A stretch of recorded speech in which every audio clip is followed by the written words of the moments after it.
Welcome back to part 3 of Personality Dimensions tutorial. In this third video, we're going to look at clarifying personality dimensions.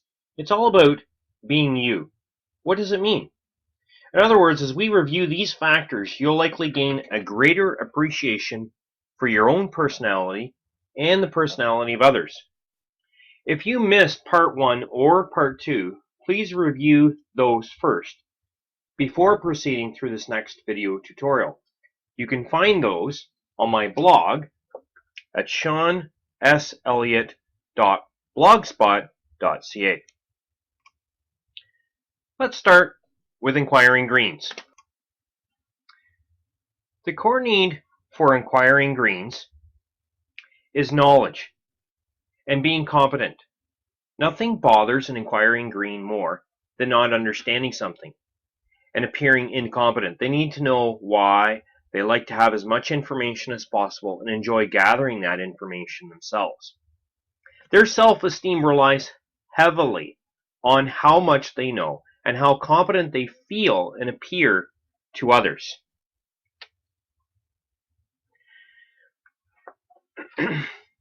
This is something that when you look at an inquiring green, you're going to understand this is one of their key stressors. They value logic. They value clarity, progress, inquiry. Like you can see from the pictures on the card that you can see all of these kinds of things represented, in the card itself. And then in terms of abilities, they're very strong people in being able to look at something logically and kind of being impartial. They're objective. When they're approaching something, it's not about necessarily how they feel or how others might look at it in the team, but they're trying to analyze things, to be objective, to really see the possibilities, and to look at maybe kind of regulations, policies, procedures, those kinds of concepts that they might be thinking kind of outside the box. In terms of behaviors with inquiring greens, you're going to see people that are typically very high achievers. They're perfectionists. They don't just look at something and say, okay, well, that's fine. No, they want to continue to increase and build on that, really trying to escalate the standards.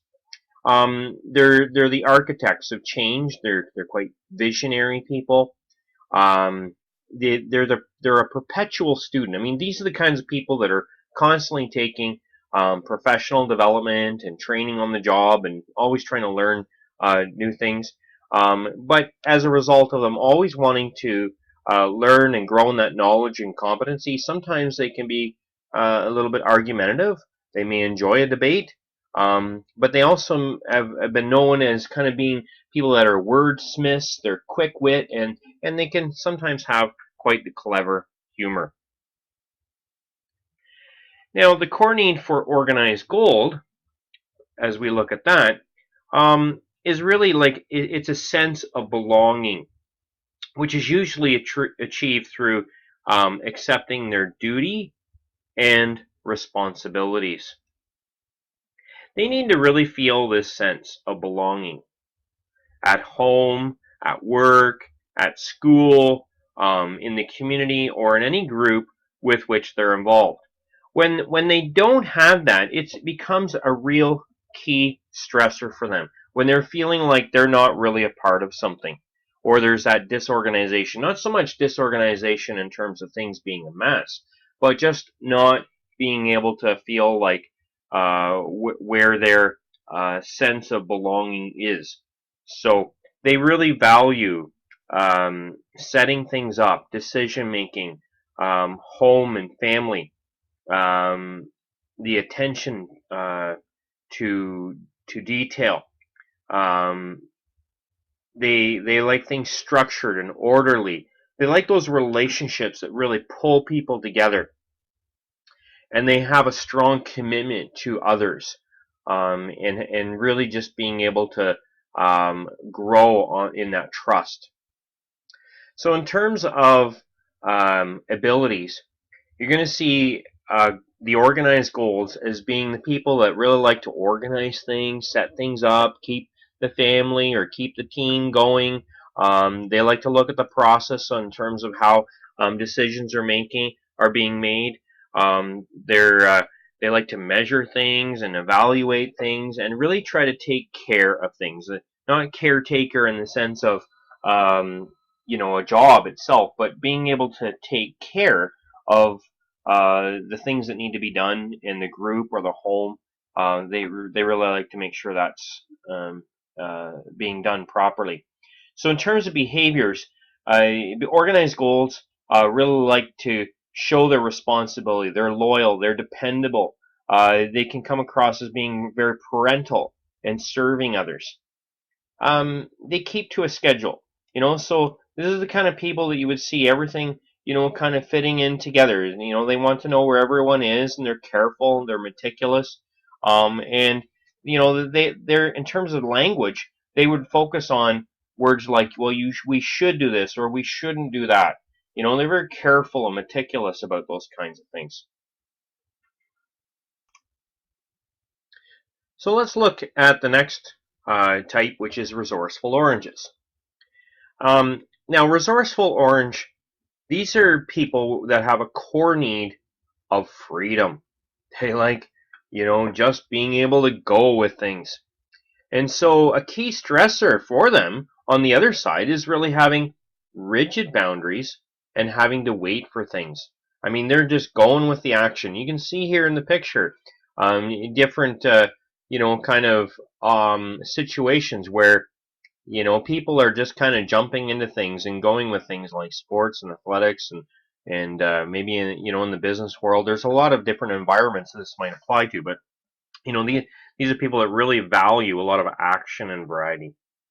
They also like to see where they can use their skill and performance. They're in the here and now. They just love. The kind of a saying might be, let's get her done. They just want to get things done. They want to take control and just go at it as fast and as effectively as possible. Now, in terms of abilities, resourceful oranges are very flexible. They're very adaptable. So, you try and throw something at a resourceful orange and they're going with it. I mean, they might be the life of the party, quite entertaining. They're strong in a lot of crisis situations because of that. And in a lot of cases, these are people that can be quite entrepreneurial. But they're looking at, what works here? What's practical? Okay, let's do it. They're doers. They carry out the tasks and just run with things. Now, in terms of behaviors, with resourceful oranges, these are the people you're often going to see taking those risks, being adventurous and just being spontaneous. And they're very big about, getting together with a buddy, getting together with a friend. Just let's go with it. And there's a higher emphasis on their action rather than just the words.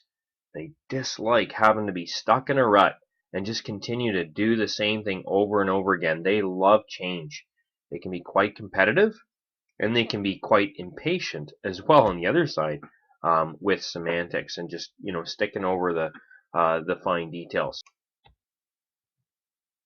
Now let's look at authentic blue. Now, with authentic blue, the core need for authentic blue is people and relationships. They're very concerned about the well-being and the feelings of others. I mean, they're kind of the self-appointed caretakers, peacekeepers, supporters, and motivators. And so when people aren't getting along, or there's disagreement or things like that, that can be a key stressor for them. They feel that guilt can be a big stress for them. So in terms of values, when we look at the authentic blue, authenticity and just being real and seeing the potential in people, that is really key for them. And so they look at everyone, individually, and just see the beauty in people. And when they are trying to work together in a team or seeing the home, they want to see unity. They want to see people cooperating and interacting and building on those personal relationships. And often because of that, you often see authentic blues being quite creative, as you can see in our picture card here with that's represented with music and musicians and artists and those kinds of things. So authentic blues are often seen as being quite a creative group. Now, in terms of abilities, authentic blue personalities have excellent people skills.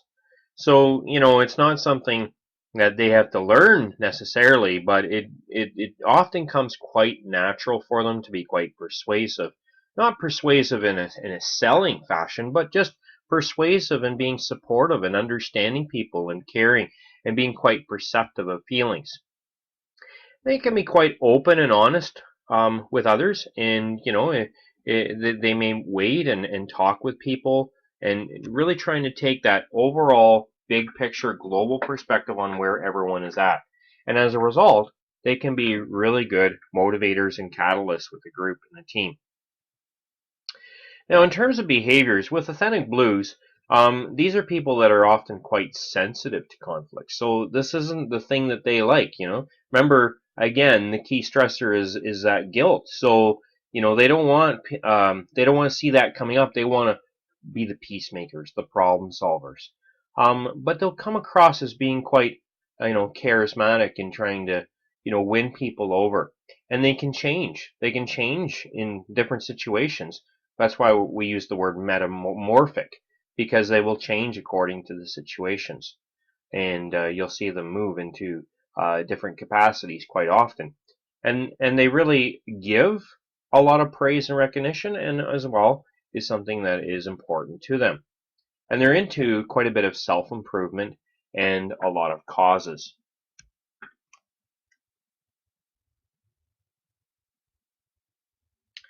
Now that we've covered a review of the personality dimensions types, I hope that it's been helpful for you to see some of the core needs, the key stressors, abilities, and behaviors of each. Each of the types have things in common with other groups, and some groups may run into problems more frequently with certain groups. However, these are the kinds of things that are covered in our workshops. Or if you would like to explore this a little further, then email me at info@seanelliott.ca. So thank you for taking the time to learn a little bit more about personality dimensions. Hope you can attend a workshop in your community soon, and all the best.